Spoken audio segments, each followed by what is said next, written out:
pessoal, tudo bem? Eu sou Juliana Tesser e faço a edição dessa quarta-feira do GP às 10. Bom, como a gente já tá nesse clima de fim de ano, eu resolvi fazer um top 5 de momentos marcantes da temporada das duas voltas. Não é só de MotoGP, porque eu incluí aí duas coisinhas que são mais do lado do Mundial do Superbike, mas que eu acho que são importantes, né, pra gente sublinhar nesse 2018.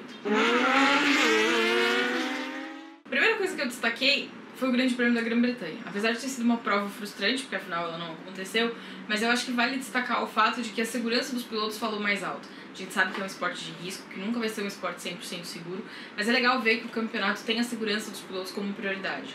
A corrida não aconteceu por conta das condições de pista, porque choveu e o Silverstone tinha sido reasfaltado, e aí a drenagem da pista não era boa, teve muito acúmulo de água. A gente tinha visto nos treinos alguns acidentes sérios, como o que aconteceu com o Tito Rabat, por exemplo, que o Rabat ficou afastado o restante todo da temporada. Ele só voltou a subir na moto mesmo para os testes, para os treinos coletivos que tiveram depois, em Valência e Jerez. Então foi uma circunstância séria. Então, apesar de ter sido frustrante para os fãs e tudo mais, Silverstone teve que devolver a grana do ingresso de todo mundo, mas é importante ver que a segurança falou mais alto, que eles priorizaram a integridade física dos pilotos. Ruim pra gente que ficou sem a corrida, mas de qualquer forma foi bom ver que o Mundial se importa mais com os pilotos do que com o resto todo. Eles podiam ter ficado adiando até que parasse de chover e aí a pista desse uma secada, mas eles optaram que não, né? Já tinha sido uma espera longa bastante, então era hora de cancelar. Acho que é uma das coisas bacanas que fica marcada de 2018. A outra coisa que eu destaquei aqui foi a vitória do Canancu na Moto3. Primeira corrida do garoto, e aí ele entrou pra história, superando aí o Scott Redding, como o piloto mais jovem a vencer uma corrida do Mundial de Moto Velocidade. A marca do Scott ninguém imaginava que fosse cair por uma razão muito simples. A MotoGP implantou uma idade mínima de 16 anos. Então, tecnicamente, era uma idade, né? O Scott venceu com 15 anos e pouco. Ninguém imaginava que isso fosse ser quebrado. Mas aí o que acontece? Já alguns anos atrás, a MotoGP implantou uma regra que na época foi chamada de regra Quartararo, para permitir que o campeão do Mundial Júnior, na época não era Mundial Júnior, era do SEV de Moto3, que ele pudesse subir para a classe rainha, mesmo que ele ainda não tivesse os 16 anos exigidos, né? Porque às vezes acontece assim, o piloto faz aniversário em julho, então ele perde as primeiras corridas e só pode correr a partir do aniversário. Então eles meio que substituíram isso, permitindo que o cara que vencesse na Moto3, em categoria de base, subisse. E aí agora eles implantaram uma regra que veio já batizada, né, de regra 1Q, para permitir que o campeão da Red Bull Hooks Cup entrasse no campeonato com 15 anos. E aí isso permitiu que ele disputasse o GP de Valência. Não foi uma prova fácil, foi uma prova com chuva, muita gente caiu, ele teve que aguentar, né, a pressão de liderar sozinho, liderar na chuva. No final ele deu uma assustada, todo mundo achou que ele ia cair, mas ele segurou firme, venceu a corrida, e aí aos 15 anos e pouquinho. Estreia do moleque, venceu logo de cara, e aí entra pra história como o mais jovem vencedor. Hoje acho que a gente não pode dizer, não vai acontecer de novo, né?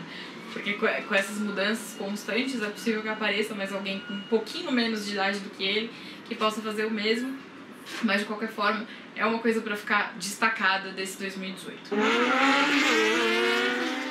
O próximo tema é o Mundial do Superbike. Jonathan Rea aí no quarto ano dominando com a Kawasaki, desde que ele entrou na Kawasaki tem sido um domínio impressionante no Mundial do Superbike, e esse ano não foi diferente, né? Ele conquistou o quarto título consecutivo e aí ele igualou a marca do Cal Fogarty, que é o maior piloto da história do Superbike, também tetracampeão. A diferença é que o Rea fez de forma consecutiva e o Fogarty não. Outra coisa que foi legal da temporada dele é que ele superou a marca histórica de 59 vitórias. Ele chegou a 71 vitórias nesse ano.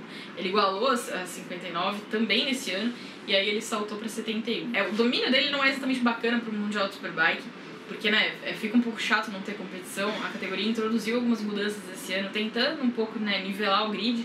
Não funcionou, não deu o resultado que eles esperavam. No ano que vem, a gente espera que a Ducati vai introduzir uma moto nova, então a gente espera que melhore um pouco a competitividade. A HRC tá melhorando o esforço, porque era sempre um esforço menor, assim, da Honda no Mundial do Superbike. Então agora a HRC vai entrar mais forte. E aí vamos ver se anda um pouquinho. De qualquer forma, a Ducati tem sido a principal rival nesse ano. Então a expectativa é de que com a introdução dessa nova moto as coisas melhorem, né? Mas de qualquer forma, não sei se vocês assistiram no Paddock GP de outro dia, que o Vinícius Piva disse que o Rea teve um ano melhor do que o do Mark Marques.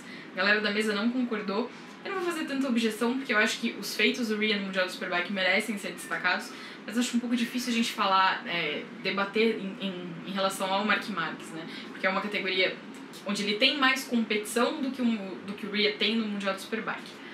Mas, agora eu vou engatar no assunto seguinte, que claro, é o penta do Mark Marques. Marques já fez a carreira toda aí marcada por precocidade, e dessa vez não foi diferente. Ele chegou ao pentacampeonato mais jovem a chegar aos 5 títulos na MotoGP.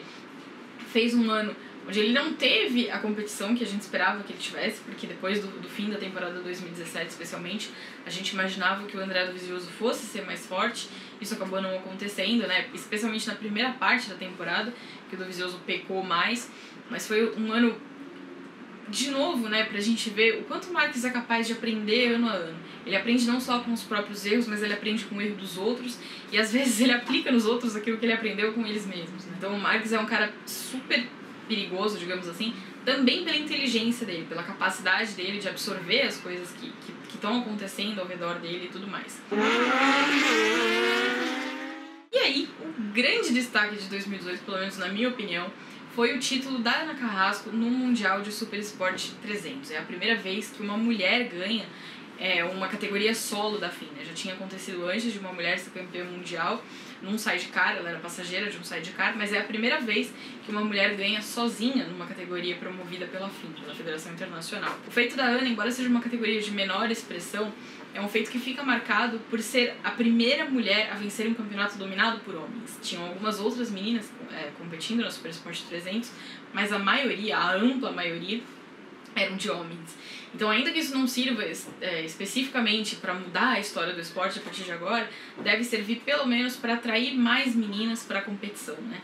Quando alguém falar, uma menininha falar, quero correr, ela não vai ouvir, não, mas para que você vai correr? Você nunca vai ganhar de um homem. Porque isso já aconteceu antes, então se aconteceu com uma, pode acontecer com outras. Pessoalmente, eu acho que é a coisa mais legal que aconteceu no esporte a motor em 2018, especificamente por isso, né? Por fazer história, por servir de um momento de incentivo mesmo, de fomento ao esporte. Se vocês não viram, a gente tem uma matéria no Grande Prêmio com várias pessoas falando sobre o impacto disso, né? Tem o Vitor Hipólito, que agora é ex-presidente da Federação Internacional, mas que na época era o presidente. Tem alguns jornalistas, pilotos, um monte de gente falando do impacto que espera que esse título tenha. A gente sempre ouve que a mulher não pode competir com o homem em condições de igualdade, mas pessoalmente eu entendo que o esporte a motor, por conta de ter uma máquina e tudo mais, ele tira muita dessa desvantagem, então acaba nivelando as coisas, né? Tira a desvantagem física da mulher em relação ao homem, porque aí deixa ali na máquina e fica mais fácil. Tendo a chance que a Ana teve esse ano com uma equipe que confiou nela, ela conseguiu mostrar que é possível vencer. O que pode ser mais importante do que isso que aconteceu em 2018, né? Se vocês têm um top 5 diferente, deixa aqui nos comentários que eu quero saber depois. Eu vou ficando por aqui e a gente se vê agora só em 2019. Valeu!